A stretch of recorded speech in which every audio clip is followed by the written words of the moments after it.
Hi everyone, Nick here, and today we're having a look back at another F1 2020 race that I took part in just a couple of days ago.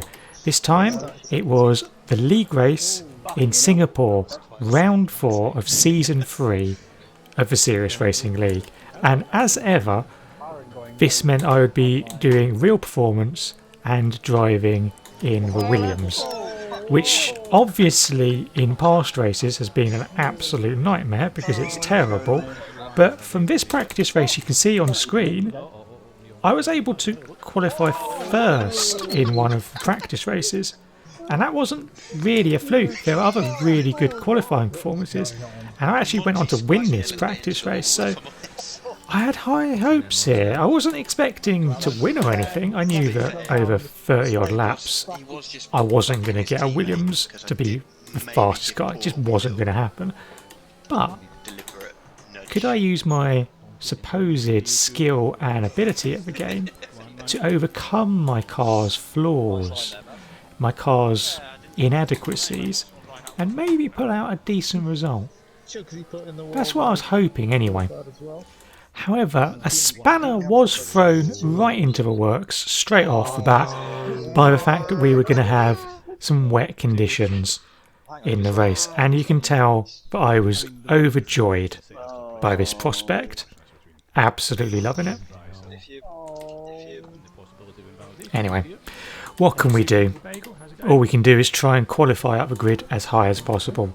My first lap didn't actually feel too bad, but it just wasn't fast. It just didn't have the pace and ended up being a 1:38.703, which was way off the pace that not only was going to be at the front of the grid but was what I could actually do in qualifying. So the second lap was important to get a good, much better up to pace one, and we did that. We had a much better lap. We attacked the track a lot more. And as you can see, we're nearly, 9/10 up. Going to just go up into the 1 second up there. And we've got one more corner to go, which is a much better lap. There was still time. It wasn't a perfect lap. We crossed the line to do a 1:37.567. And at that point, that was good enough for third. So that was decent. There was still time for another lap. And there was still time to be found in the lap. So, cross the line into the tricky turn 1, 2 and 3, use all the curb on the outside, and there, and there. Try not really to touch the curb on the inside there, and get on the throttle as early as possible. We've made up almost a quarter of a second through that first section.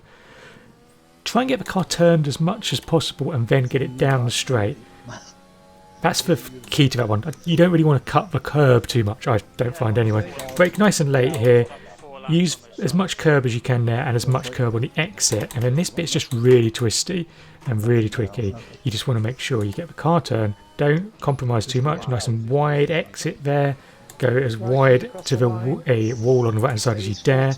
Swoop in here a little bit early on the brakes and cut up a little bit of it there, which then ends up being a bit weird through here. Just about cut that corner on the right hand side. Don't get penalised for it though. Sweep in maybe a little bit too late for the hairpin. We're still 3/10 up though, so this is good. Not saying I'm going to get pole or anything, but it's a good lap so far. So final sector of the lap, 3/10 up. Carry as much speed through here as possible. This is really tricky in the Williams because it really wants to snap and oversteer on you. So we're going to be nice and careful through the left-hand corner going under the stadium. Give a little bit of respect to the curb on the inside because it has a tendency to spin me at least. Cut that one a little bit wide and a little bit slow through there. We've lost a little bit of time under 3/10. We're going to launch it through there. We're going to knock 3/10 off of our time and do a 1:37.221, which was good enough for 5th on the grid. Half a second off of pole. Maybe I could have got 4th there, but I thought that time was a pretty good effort in the Williams, and I'd have been very happy if he'd said that I'd have qualified 5th before the session. It's the first time I've qualified in the top 10 this season, so, you know, absolute scenes. Anyway, race start. We know there's rain coming. We're starting on softs. let's see how this goes then. So we don't get a very good start. I wasn't getting good starts all evening, and we get a bit of a slow getaway. Semi's up the inside on the left-hand side. We try and keep the position, but are unable to do so, and he gets the inside line into turn 3. However, Dale has unfortunately spun into the first couple of corners, which means we're still actually a net 5th. Really keen to stay 5th as well, so we've got DP behind us in his Racing Point. Racing Point pretty handy in a straight line, so we're going to make sure we use rich fuel, EOS, to make sure we get a nice run down that straight. And even though apparently there wasn't going to be rain for a while, there were drops of rain and spots of rain on the camera pretty much from the get-go of the race. So even lap 2, it started feeling really slippery. You can see here we're really struggling to go through that chicane. Gone wide, it's cost us a place to Hom, who now goes up into 5th. But we're going to get that 5th place back almost straight away, because Semi has unfortunately lost it out of the right hand corner there and has brought out the safety car. Now at this point it's not a really helpful safety car, because it's too early to pit, especially given that we don't know what's going on with the weather. It seems to have started raining a lot earlier than anyone anticipated, but do you want to come in maybe at this point and get rid of your soft tyres? Yeah, I didn't think so. So we stayed out and we're 5th at the restart. This is usually one of my weaker areas, and with greasy conditions on used, cold, soft tyres, going to be a little bit careful here. And we're not right up behind Hom ahead of us, but we're going to just be trying nice and careful through here, try and ease our way into the race. But you remember lap 1 where I had to try and make sure that I didn't get caught by DP down this straight? Well, this time he's got a much better run on me, and he's got a much better exit.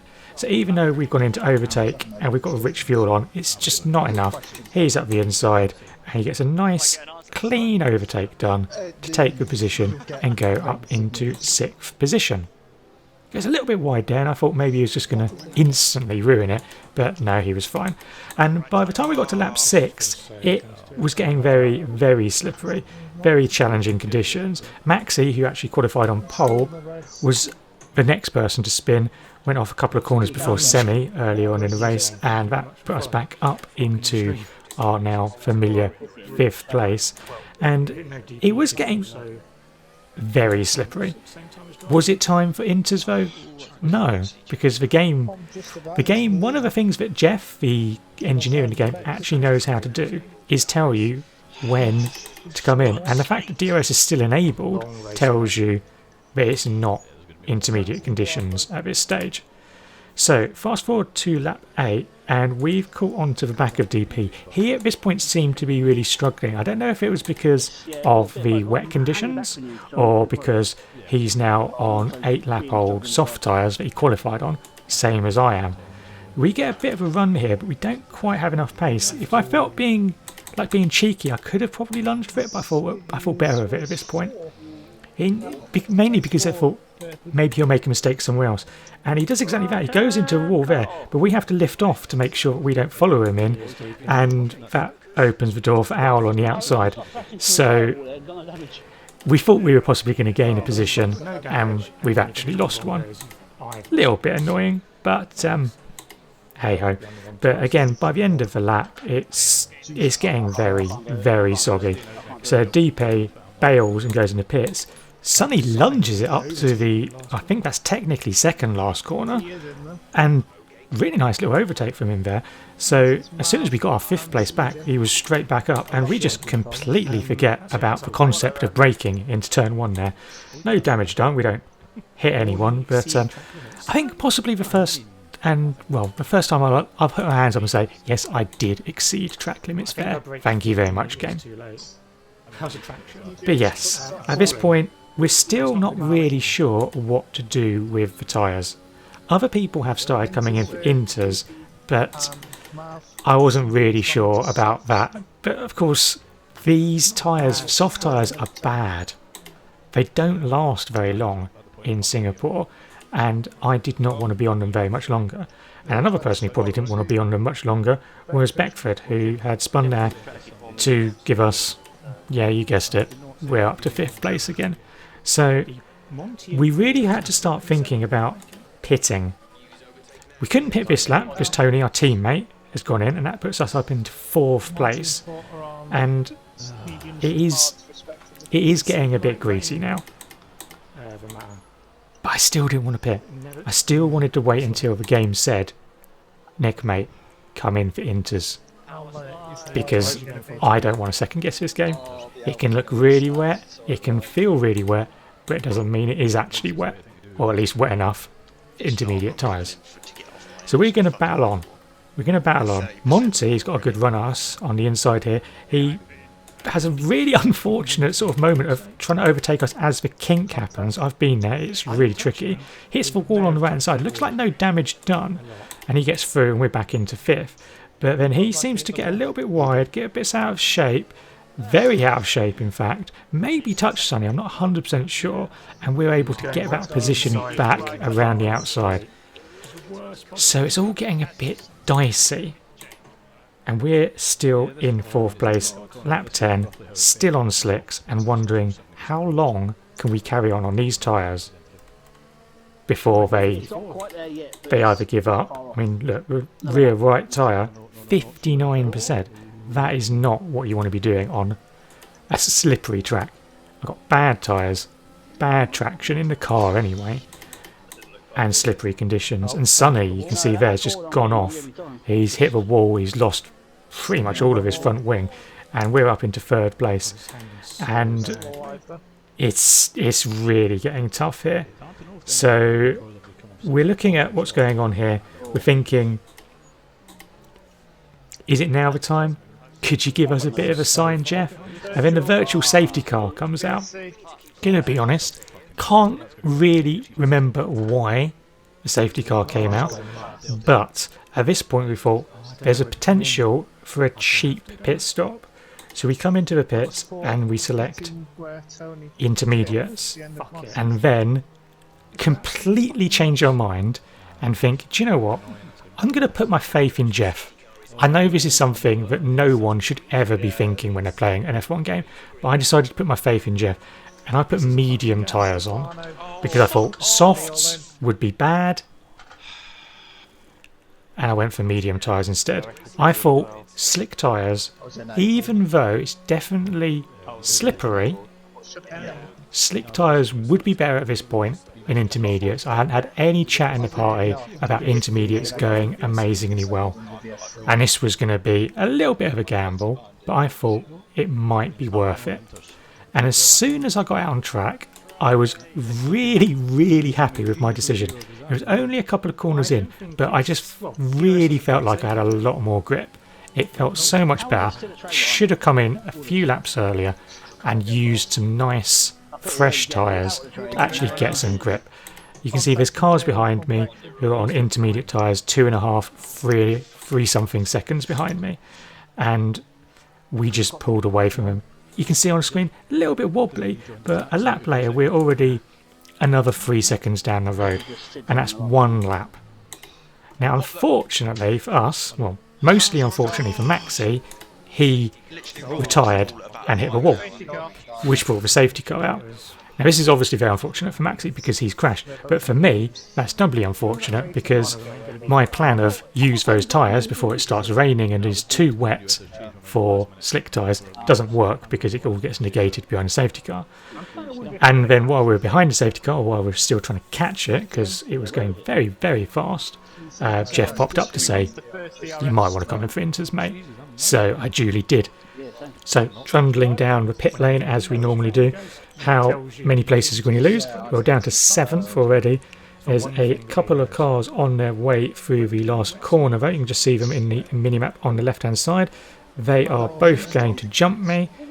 That puts them through, and I am going to rejoin the track in a 9th position just behind Port in his Mercedes. Now safety car came in at the end of lap 15, and again we're going to be very cautious. I haven't, remember, done a flying lap on these inters, so I don't know what they're going to feel like round this track. So we're going to take it nice and careful. And you can see we're crossing the start-finish line. We're already 1.3 seconds behind Port in front. But we're not really under threat from the car behind. The very definition of a slow but steady restart there. And we had another safety car, virtual safety car, at the start of lap 18. Chugsy retired. Tricky conditions, so you're not really surprised that there's been a couple of retirements, but the virtual safety car didn't really do anything. And now, lap 22, we've caught up with Paul, and he is really starting to struggle on these tyres. So he's going wide there, so we think about what can we do. We can't really go around the outside of this left-hander, but he's gone deep in it, so we're going to sweep back underneath him. And in theory, we could try and go for the lunge up the inside of this left-hand corner, but it's just so narrow on the left-hand side, so we can't do it. But he's gone wide again, so we're going to go on the left-hand side, and there is some contact. Now, at the time, I thought he'd been a bit naughty and swiped across me, but having looked at the replay of the incident and had a look at one of the highlights, I think it's just really unfortunate more than anything. It's not malicious or anything, but we lost part of our front wing. We had to pit. We came in for soft tyres. I was torn between softs and going back on mediums because the mediums felt really nice early on in the race, and I thought they might last a bit better, but I just went for pure pace. I think at this point I was out of the points. I didn't really have anything to race for, and I thought, just to hell with it, let's just go. And I was hoping I'd have really good pace on the softs. And Sonny ahead of me was also thinking that I might have really good pace, because as you can see, we come through this corner and he duly pulls over to the right hand side to let us through. And he said afterwards this is because he assumed that I was going to pull away and be faster than him, so he thought he'd just rather let me through and get on with that. Unfortunately, that was a massive mistake because my pace was really bad, and by the end of that lap he was already thinking, nah, actually I'll have that place back please. And he's thinking about a move in the inside of turn 1. He's well ahead of us, but we brake nice and late, give him a bit of space on the apex and get the place back. So we're back up into 11th.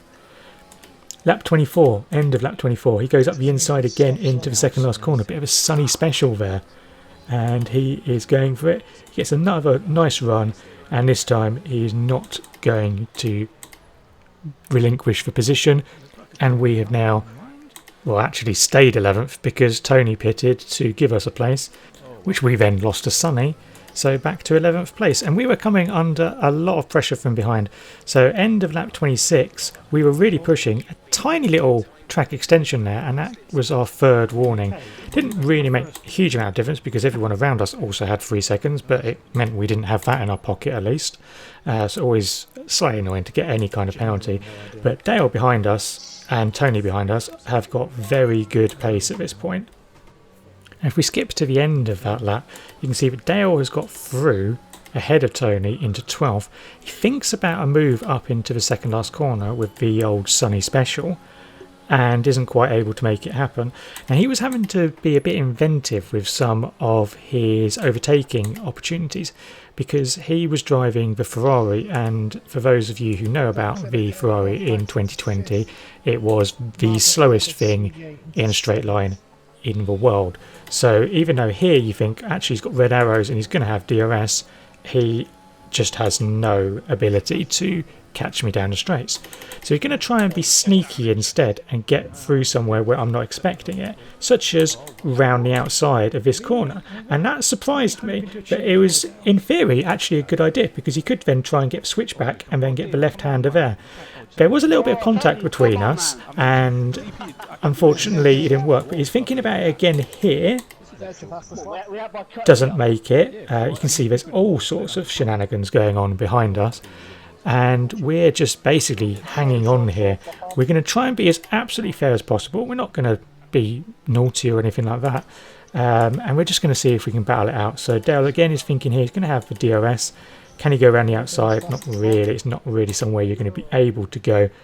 And we get the inside line there. He thinks about the switchback there, but again, then just thinks better of it. And then, unfortunately, at this point, he kind of just decides, do you know what, that's it. He lets the cars behind through, and then at the end of his lap, pulls into the pits to retire both from the race and from the league entirely, which is very sad. But anyway, we held on to 11th place, as you can see, by the end of lap 31, and had extended a little bit of a gap on Tony behind, but we were miles behind the cars in front. My pace when the track dried out was very poor. It took far too long to get up to speed on the slick tyres, and it was only in the final couple of laps where I actually pushed properly. So there you go, 11th, but we are some long way off of the lead there, unfortunately. 1 minute 12. Obviously the damage we got from the collision report didn't help, but yeah, did not make the most of the pace we had in the driver. And these are the driver standings. You can see that so far in the season we are 14th in the championship with 12 points, which is actually 12 more than a Williams has got in the last season. So, you know, can't be too unhappy. But yeah, it was a frustrating race. I think qualifying was really good fun, and I was really happy about putting it on 5th on the grid. I was always going to struggle in the wet. You know, I always struggle generally in the wet. My pace isn't as good. So to be put in a rubbish car in the wet, yeah, it's not really going to happen. Maybe we could have got a better result. Probably should have got a better result. But yeah, is what it is. We move on to Canada, the next race on the calendar, and try to do better.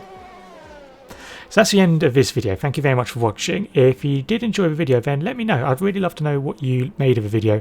So let me know in the comments below, and do all your liking and subscribing stuff. You know, it all makes sense. If you want to hit me up on Twitter, Instagram, or on Discord, details are in the description to the video, and as are details about my Twitch channel, where you can see all of these league races live every Sunday and Wednesday. Why not pop in if you fancy that? Link is on the screen right now. But until next time and the next race, goodbye.